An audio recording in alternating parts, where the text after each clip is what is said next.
Hello all, it's Sharif here with Engadget, giving you a quick overview of the Samsung Galaxy S3. And I guess the first thing you need to say about this phone is, well, it's big. It's probably at around the limit of what you can comfortably use in one hand. If you're staying within the mainstream smartphone factor. We're looking at a 4.8 inch along the diagonal display.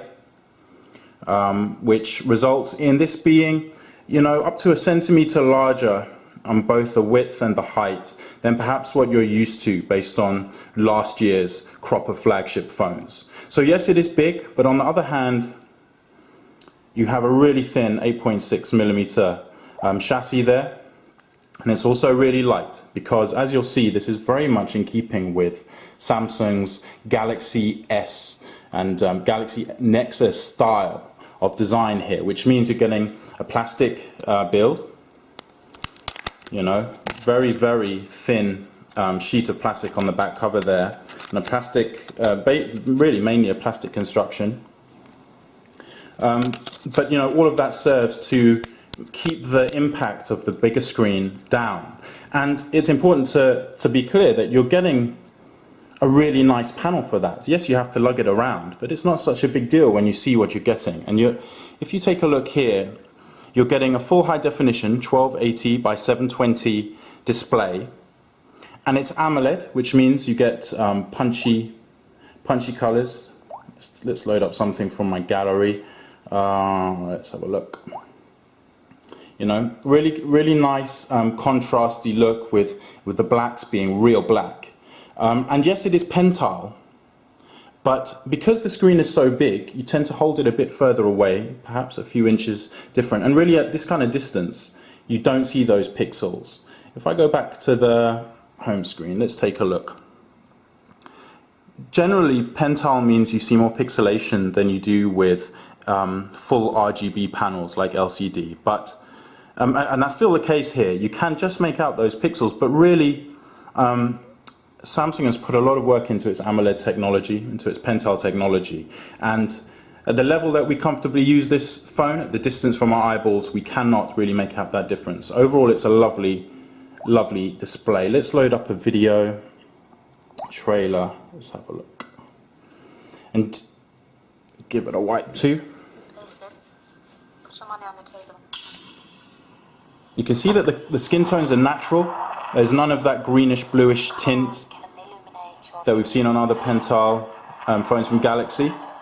And also the viewing angle. Sorry about the reflections here, it's a really bright day, but hopefully you can make out that the viewing angles are just really good, really nice. And that's also really good for taking photographs outside. Even if you go into the camera here, there's actually an outdoor mode setting which makes full use of, it's somewhere in there, in outdoor visibility, there we go. It makes full use of the punchiness of AMOLED to help you shoot in bright sunshine. And that's really useful. So yes, you're getting a really good display for your money. Okay, so the other big selling point of this phone has to be its processor. You can't see it obviously, but what you can see is the effects. There's very little you can do to stress out this processor. Let's load up a PDF. Oh, here we go. This is a PDF consisting of kind of scanned images, and it stresses a lot of phones. But here it's pretty good in the Polaris viewer. Stop here. It takes a second to render, but it's hard to really challenge it. Let's go into my gallery. Where is that? Here we go. And you'll see if I scroll through pics and so on, it's just really fast, and the benchmarks back this up too. And one area where that speed really helps, the Exynos processor inside here really helps, is when you're taking full 1080p video, because the computing power is sufficient to really speed up autofocus. When you're shifting from something that's close at hand to something further away, the camera module here keeps up extremely well. Now, that leads us to some of the bad sides of this device, because as I've mentioned, the camera here is great, and it comes with the TouchWiz camera app, which is probably the best camera app you can get. And it reflects the fact that Samsung, it wants to have a lot of influence over the software in this phone. And it's gone to the lengths of actually putting a really deep layer, a really deep skin over what is underneath here Android 4. And there are good things about that, like the camera app, but there are also bad things. And if I give you, I'll tell you one of the bad things. Here, if you look at the buttons along here, we have a back and we have menu, which we can get access to settings from there too, from the home screen. But that should not be there. What we should have there is a multitasking button. Instead, to multitask, let's press and hold that. There, I have to get into my multitasking here, I have to press and hold this for like a second.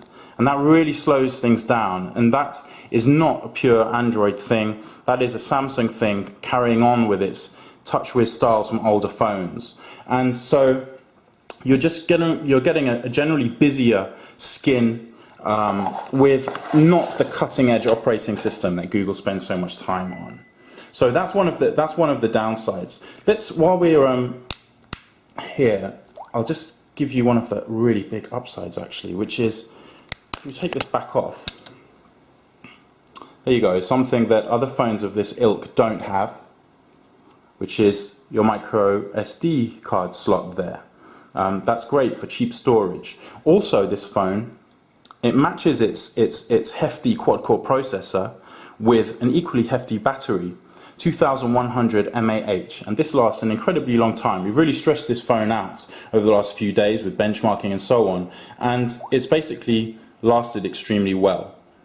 So, I mean, I've given you a few pluses and minuses there, but let's go deeper into the software now and look at some of the things that Samsung have done with TouchWiz. Some of them might be useful. I'll give you an example.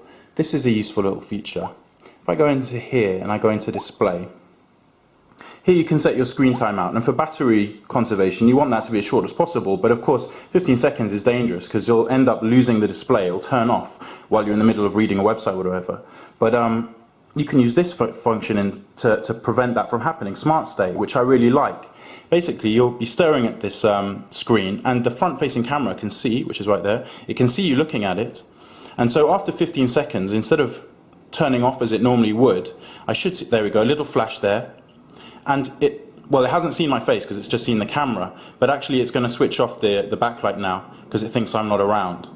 But if I was looking right at the device, it would see my face and it would last.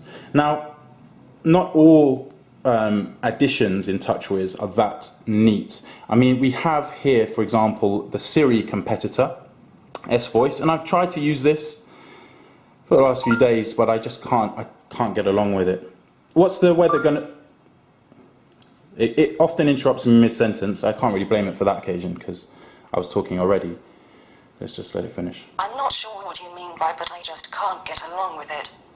Sure. Alright, give me another chance. Hi Galaxy. What's the weather going to be like in London tomorrow?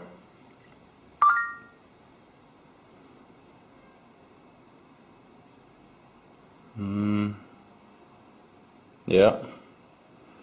You know, it will work, it's slow. Forecast for tomorrow is partly sunny. Great, great. Well, it can do basic stuff. It could set an alarm, it could activate sending a text message to someone, although it really struggles with surnames. But overall, not very impressed with S-Voice, don't use it very much. There are actually much cooler little software features, which I reference in the full review, which are more useful.